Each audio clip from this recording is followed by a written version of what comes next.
We are entering the dawn of a new age, the age of cryptocurrency, digital currency that's as profitable as it is dangerous. With this digital age comes all new forms of scams. From rug pulls to straight-up fraud, it seems even crime is evolving. But what if we told you digital currency fraud isn't a new concept? In this video, we'll be discussing one of the biggest scams in Japan's history. This is the story of how a Japanese betting company ran a scam worth $1.9 billion.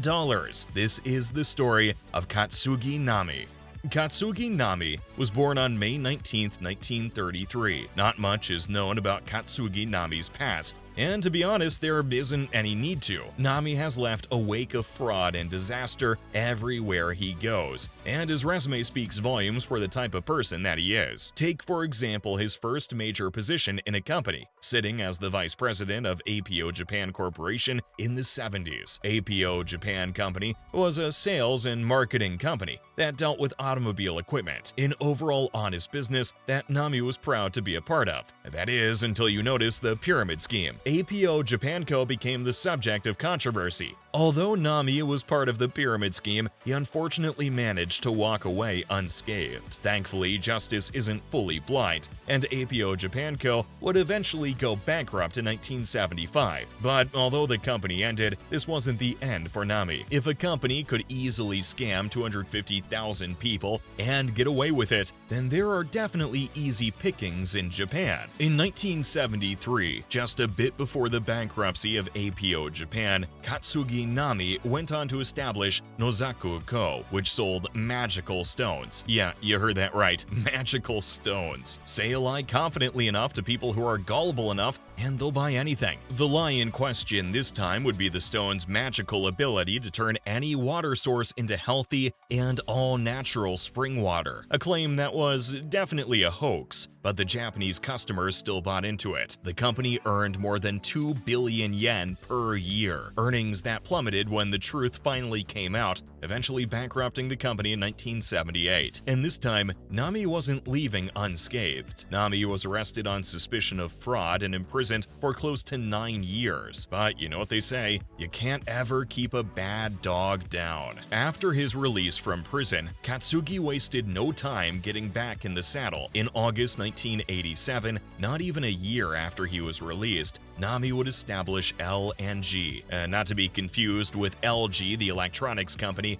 They're not as exciting as that. L&G, short form ladies and gentlemen, dealt in the sale of futons and health food. A wholesome and honest business for a time, but it seems greed would always find Katsugi in whatever business or industry he went to. L&G started accepting investments in 2001, and since the company's operations have been moving along swimmingly, many investors were keen to invest. Mind you, this was also at a time when Japan was facing one of its greatest recessions, often referred to as the lost years, when the country's GDP was at quite the low point. While the country itself wasn't doing that good, citizens with the money stocked up were now looking for the best place to put their money. Those with the capital now had low investment, high yield options at their disposal. And so, when L&G opened its doors to investors, they came in droves. As with every investment, investors expected returns derived from L&G's profits, and L&G knew that full well. In fact, L&G promised its investors an attractive 36% annual return on investment, and the promise of the company, and by extension Nami, eventually becoming world famous. A dream based on nothing, but a dream Nami said so confidently that everyone believed him. And of course, Nami did deliver on their promises. He did pay his investors back their money, but not in the denomination they expected. By the end of this story, you'll find out Nami's claim to fame and his idea of annual return on investment. Investments usually take time to really start earning you back your money. Investors were getting antsy, looking forward to their 36% annual return. And come 2004, Nami would have found a solution. His saving grace came in the form of N10. Enter N10, an electronic currency that Nami claims would eventually become legal tender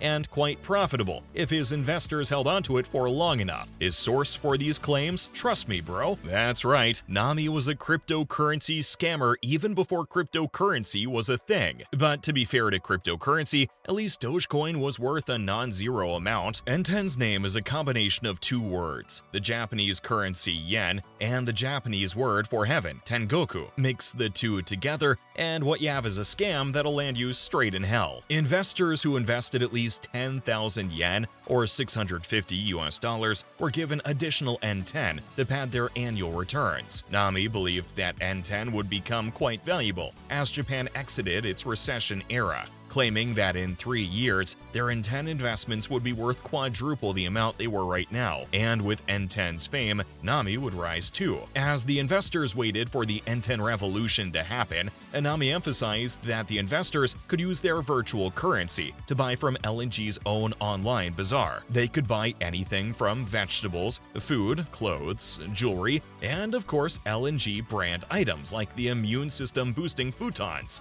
Not sponsored, but I wonder if the futon had any magical stones in it too. To further sell the value of N10, Nami began organizing N10 fairs, where people could celebrate and bond over the shared joy of striking gold. They were gonna be rich, eventually, and that eventuality never came. Suddenly, the dream was over. Over the next few months, starting in February 2007, investors' dreams would slowly crumble into dust. By February 2007, the company started settling their annual returns to investors wholly through N10. This meant that the only money they were actually receiving to spend on things other than the LNG online bazaar no longer came. This was the wake-up call that the investors needed. Investors started questioning where their real money was, no longer satisfied with the promise of N10's eventual boom. So as the investors clamored for an answer, LNG gave them nothing. The investors had no other choice than to go to the authorities. The authorities, of course, had no patience for someone like Nami, as someone who already had an existing criminal record dealing with fraud. In October 2007, the police would raid LNG's headquarters under suspicion of violating the country's investment laws. In just a few months, Nami's investors went from laughing and celebrating their fortune to realizing they were scammed out of their livelihood. Nami had defrauded hundreds of thousands of investors of at least $1.4 billion. And as thousands more victims rose up, it felt like the world was finally collapsing around Nami. Of course, no justice system is perfect, and Japan's is no exception. It took Japan 2 years to finally find and arrest Katsugi Nami for his crimes.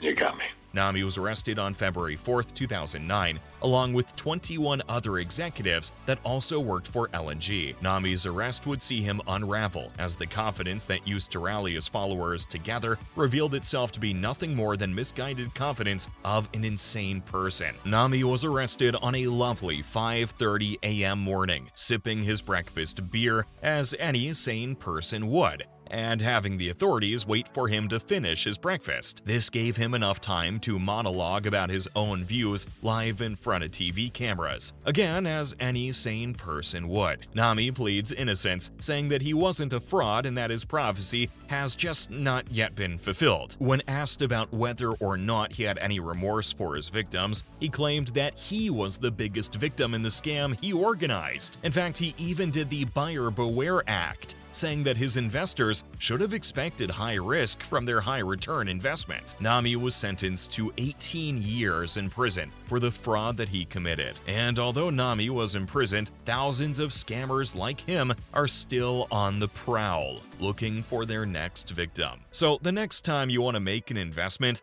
maybe you shouldn't believe the man who sold magical stones for a living.